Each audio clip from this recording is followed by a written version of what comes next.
안녕하세요, 미파입니다. 오늘 컨텐츠는 우리가 문의 전화가 많이 와요. 많이 오는데 시골 주택 대략적인 공사비가 얼마인지 여쭤보시는 분들이 많아서 이게 아파트 공사는 평당 얼마라고 이렇게 말씀드리기가 쉬운데 시골집 주택은 우리가 평당 얼마입니다라고 설명하기가 조금 어려워요. 이게 시골집을 어떻게 공사를 하느냐에 따라 가격이 천차만별이라서 이제 그거를 우리가 간략하게 세 가지로 나눠서 이제 설명을 드릴 건데, 첫 번째는 이제 주거 목적, 그리고 두 번째는 스테이 또는 농어촌 민박, 그리고 세 번째는 세컨 하우스. 그래서 이제 돈을 어느 쪽으로 집중을 해서 용도에 따라 어디에 돈을 합리적으로 써야 되는지 이제 그런 것들을 설명을 해드리려고 합니다. 예시로 그러니까 저희가 지금 준비하고 있는 프로젝트를 샘플로 설명을 해드릴 테니까 이제 금액적인 부분을 한번 감을 잡고 준비하시는 게 좋을 것 같아요. 요 정도 집을 샘플로 어떻게 고치는지를 보면서 금액을 생각하시면 될 것 같아요. 이제 물건을 보면서 설명을 드리겠습니다.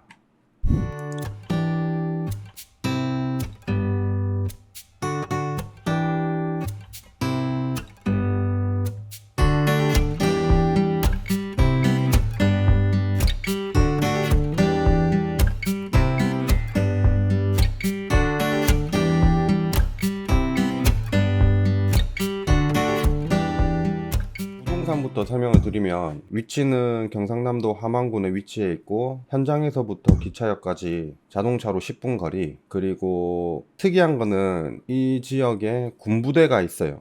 그래서 농어촌 민박이라든지 스테이로 활용하기가 적합하다고 생각을 합니다. 부동산은 대지가 80평 정도 되고 건평이 별채, 안채 포함해서 한 20평대라고 생각하시면 될 것 같아요. 그리고 오수 같은 경우는 정화조가 설치되어 있습니다. 직수는 이렇게 직으로 빠지는 건 아니고, 그래서 스테이나 농어촌 민박을 하실 분들은 정화조 사이즈를 한번 확인을 해야 되고 교체가 이제 필요할 수도 있습니다. 부동산 같은 경우는 특별한 거는 없고 함안군에서 고속도로 올리는 데까지가 자동차로 한 15분 거리, 그리고 기차역이 있고 이제 발 담글 수 있는 개울이 있는데 지금 공사를 하고 있어요. 다리를 만드는 것 같은데 그게 끝나면은 간단하게 발 담그거나 할 수 있는 그런 개울가가 하나 있습니다. 그리고 이 집은 건축물 대장으로 문제가 없고 금액대는 4,500만 원. 싸죠. 여기가 다른 시골집보다 금액대가 저렴하게 나왔습니다. 본론으로 들어가면 이제 제일 궁금하신 게 시골집 인테리어 비용이 얼마 나옵니까? 평당 얼마로 생각하면 됩니까? 대략 어느 정도로 생각하면 됩니까? 이런 전화가 많아서 간단하게 이제 설명을 드릴게요. 일단 집의 용도에 따라 금액대가 천차만별이고, 사는 집이냐 농어촌 민박이냐 스테이로 갈 거냐 그리고 세컨 하우스로 갈 거냐, 요거에 따라 금액이 조금 많이 달라져요. 아파트 같은 경우는 도배장판, 마루, 싱크대, 조명 이런 식으로 정해져 있는 건데, 시골집 같은 경우는 이제 규격화되어 있는 게 아니라서 평당이라는 금액으로 말하기가 조금 어렵죠. 그럼 기본적으로 인테리어를 물어볼 때 평당 얼마입니다 이렇게 말하기가 사실 말이 안 되죠. 이게 어떤 자재에 마감재를 붙이냐에 따라 금액대가 많이 달라질 거고 현장에 대한 변수가 많기 때문에 기본적으로 아파트 공사를 할 때 평당 얼마입니다 라고 이제 얘기가 나오는 이유가 크게 변수가 없고, 아파트 같은 경우는 도배장판, 마루 이게 너무 일반적으로 돼 있으니까 대부분 사람들이 평당 얼마라고 얘기를 하는데 사실 그거는 어떻게 하냐에 따라 금액이 또 많이 달라집니다. 그래서 평당 얼마입니다 라는 그런 질문은 너무 말이 안 되는 질문이고, 그게 이유가 뭔지 여기서 설명을 한번 드릴게요. 금액을 잡으실 때는 집의 용도 그리고 컨셉을 먼저 정하시고 금액대를 생각을 하셔야 돼요. 이 집을 토대로 설명을 드릴게요. 스테이 위주로 한번 제가 설명을 드리고, 우리가 이제 들어가서 산다 그리고 세컨 하우스로 산다, 그거에 따른 설계와 금액, 인테리어 비용, 이거를 한 번씩 설명을 드릴게요. 그래서 오늘은 스테이로 먼저, 그래서 기준은 저희가 부가세 별도로 8,000을 계획으로 스테이를 어떻게 꾸미는지 다시 한번 강조드리면, 요 물건 기준으로 금액이 나오는 거기 때문에 평형이라든지 집에 대한 특이점이라든지 요거에 따라 금액이 많이 달라질 수 있다는 거 감안하시고, 저희가 어떻게 이 공사를 하는가에 따라 금액이 나오는 거를 참고만 하시면 될 것 같아요. 이 현장 같은 경우는 뭐 이 도로도 아무 문제가 없고 이제 사용하는 데에도 아무 지장이 없고 뭐 특별하게 신경 쓸 건 없어요. 지금 요쪽 땅은 같이 물려 있는 땅은 아닙니다. 요쪽은 맹지예요. 요쪽이 저희가 이제 들어갈 프로젝트 현장입니다. 보시면 도로로 들어와서 여기 지금 수도가 있어요. 그래서 수도를 끌고 별채로도 가야 되고 안채로도 이제 들어가야 됩니다. 그래서 저희가 스테이를 설계를 할 때는 청고가, 우리는 천장 마감을 다 철거를 할 예정이라서 청고는 크게 걱정을 안 해도 될 것 같아요. 그래서 스레트를 꼭 스테이라서 이제 철거를 안 하고 덧방으로 이제 금액적인 부분을 세이브를 시킬 계획입니다.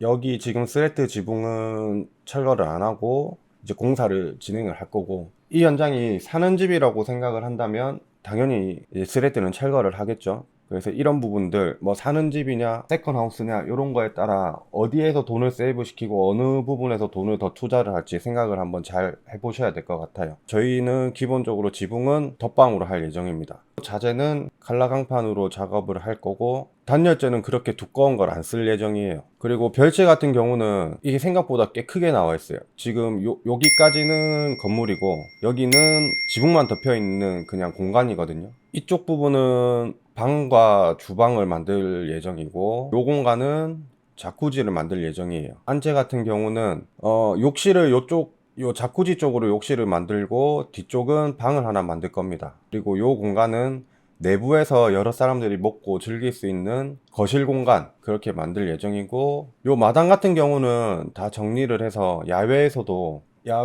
즐길 수 있는 아이들이 놀 수 있는 모래사장을 만든다든지, 유아들이 왔을 때에도 같이 놀 수 있는 공간, 그리고 자쿠지 안에서 아이들이 놀 때 부모들이 밖에서 이제 볼 수 있는 그런 공간들을 만들 예정이에요. 우리가 이번 현장을 시측을 하러 갔어요. 실측을 해야 정확한 물량이 나오니까. 그리고 특이점 같은 것들을 확인하고 왔습니다. 현장의 계획은 스레트는 살리되 석가래 사이사이 미장도 다 살릴 거예요. 그래서 석가래 같은 경우는 지금 여기 보시면 부뚜만 같은 경우는 저렇게 그을려져 있죠. 저거를 샌딩을 하고, 전체적인 석가래 기둥, 보 같은 경우는 다 샌딩을 하고 염색을 다시 다 입힐 생각입니다. 이런 시골집 같은 경우는 방의 천장이 마감이 다 되어 있거든요. 그래서 그 마감된 것들을 철거를 하고 석가래하고 보가 다 보이게끔 오픈을 시킬 겁니다. 이제 그렇게 시키면 굳이 바닥이 안 낮아져도 청구는 확보를 할 수 있어요. 공통된 작업은 그렇게 진행을 할 거고, 별채가 넓어요. 근데 지금 여기는 창고로 쓰고 있어서 바닥에 난방이 안 들어가 있고, 벽이나 지붕에 트러스 만든 것도 보완을 하고 바닥도 난방을 넣어서 이 공간을 방과 주방 그렇게 나눌 예정입니다. 그리고 지금 천장에 보이는 요런 합판이 곰팡이가 쓸었다든지 이런 부분들은 상태가 너무 안 좋아서 썩은 것들은 이제 철거를 할 예정이지만, 기본적인 것들은 다시 되살릴 예정이에요. 요 공간 별채에 나가면 이 흙으로 지금 만들어져 있는 요 공간은 철거를 할 예정이에요. 철거를 하고 이 자리에 자쿠지를 넣을 예정이에요. 뼈대는 살릴 예정입니다. 뭐 나무가 너무 썩어서 집이 무너질 것 같다든지 불안해 보이거나 하중이 많이 받치는 자리는 이제 보강을 하고, 지금 전체적인 저런 흙과 돌로 만든 벽들은 털어낼 예정이에요. 그래서 자쿠지는 저쪽으로 내고 준비를 할 예정입니다. 이 시골집 컨디션으로 아파트 마감을 생각하시고 공사를 접근을 하시면 최하 8천부터 시작을 한다라고 생각하시면 됩니다. 이게 내부도 내부지만 지붕 같은 경우 뭐 칼라강판이라든지 뭐 이런 것들도, 그리고 구조적인 것들을 건드린다는 가정하에 최하 8천부터 시작한다 생각하시면 되고, 그냥 있는 그대로 도배하고 장판만 바꾸겠다 하면 더 금액이 떨어지겠죠. 어떻게 하냐에 따라 다른 거기 때문에. 이제 그래서 그런 것들을 어느 정도 생각을 하시고 접근을 하시면 될 것 같아요. 저희 같은 경우는 이런 시골집 컨디션에 아파트 마감, 그리고 뭐 구조적인 거를 바꾸고 싱크대가 들어간다고 하면 난방도 다시 해야 되겠죠. 바닥 난방, 내부 마감이라든지 이런 것들을 어떤 거를 고르냐에 따라 또 금액이 달라지겠지만 최하 8천부터 시작한다라고 생각하시면 될 것 같아요. 그냥 이런 집에서 도배 장판만 하고 살겠다, 그냥 뭐 싱크대만 조금 바꾸고 구조적인 거는 건드리지 않고 그냥 이런 컨디션으로 그냥 예전 느낌으로 살겠다, 8천 밑으로 생각하시면 될 것 같아요. 그래서 다음 컨텐츠에 왜 8천만 원이 나오는지, 왜 8천만 원이 더 나오는지, 그리고 왜 8천만 원보다 더 적게 나오는지 시각화해서 한번 설명을 드리겠습니다. 여기까지 위퍼였습니다.